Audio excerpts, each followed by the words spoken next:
We now want to turn the spotlight on a team of dedicated volunteers who bring free educational and recreational as well as social programs to over 100,000 children facing medical challenges right here in New York as well as beyond. We want you to meet them. Quimwell Arroyo, Nabanita Hossein, and Ashley Tufts, all from Project Sunshine. Good morning. Nice to meet all of you. Good morning. All right, so give us some background on Project Sunshine, sir.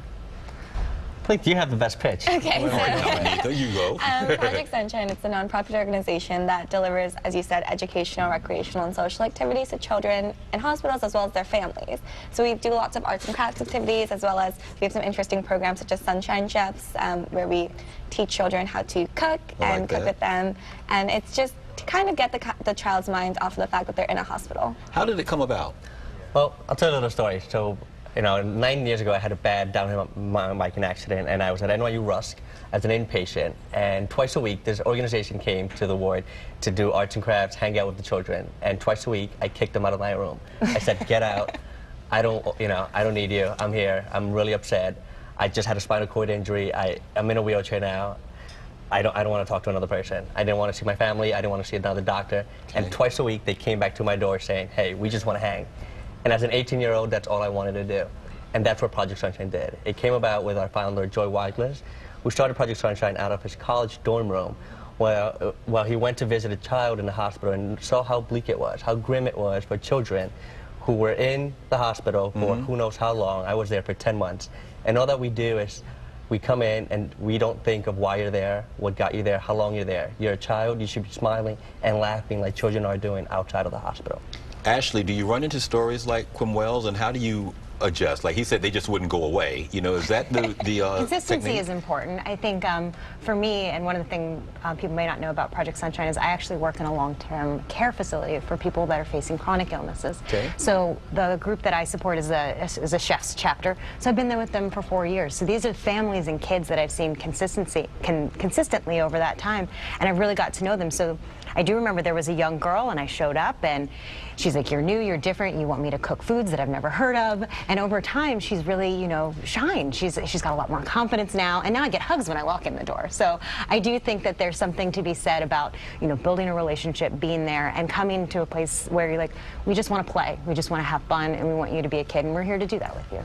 The response from the children, just how does it impact you, and just describe it, I'll tell you about my favorite time of the year. It's Valentine's Day. Okay. And not for the reason why you're thinking. Okay. My favorite time of the year is Valentine's Day because one of my good friends, Sally Cook, who works for Project Sunshine, and I get to go to a hospital here in New York City and give Valentine's Day cards that were made by children to children in the hospital. Oh, that is awesome. And the coolest thing about it is the little 8, 9-year-old boy who's on the sideline really wanting a card, but he's like, nah.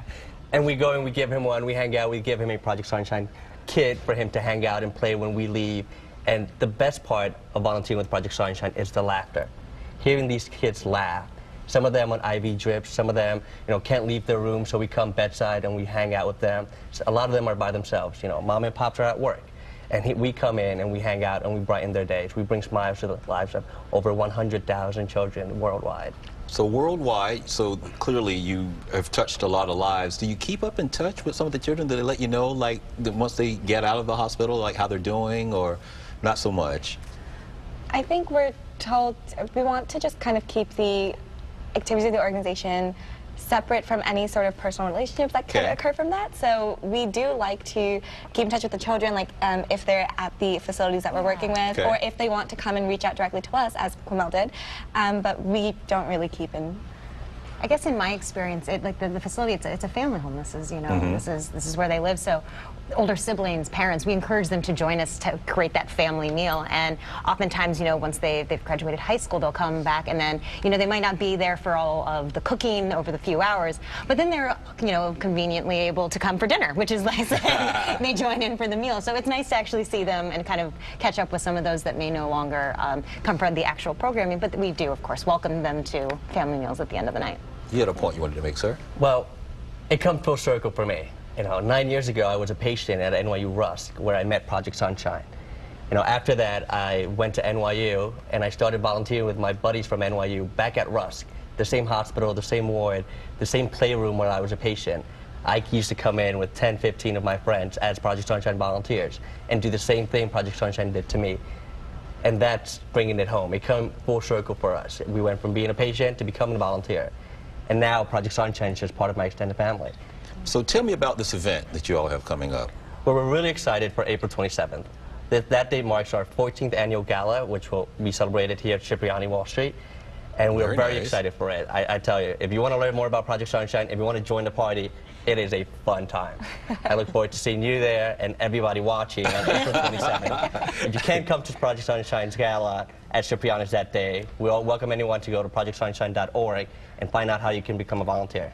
So nice to meet all of you. About how many volunteers do you have? And if somebody wants to join the ranks, you know, to help you impact even more than the lives that you're already doing, aside from the website, you know, but is that the best way for them to reach you? Do you fill out a form or? There's about 15,000 volunteers globally, so we always need more. But I do think the website's the best place to go. They make training very, very easy, simple, and then you get out there and you start working with children as soon as possible, which I really, really loved. Yeah, and once you apply through the website, you'll be linked up with either a community leader or a chapter leader at a college, depending on which chapter you want to join, and then they'll reach out and facilitate the process. Continued success to all of you and the other 15,000, you know, who are doing what you're doing. And I hope those numbers grow, that somebody may see this and say, you know what, I want to do my part as well. Thank you so Thank you. much. Have a great day. To learn more about today's topics, go to our website, fox5ny.com. You can also like us on Facebook, as well as follow us on Twitter.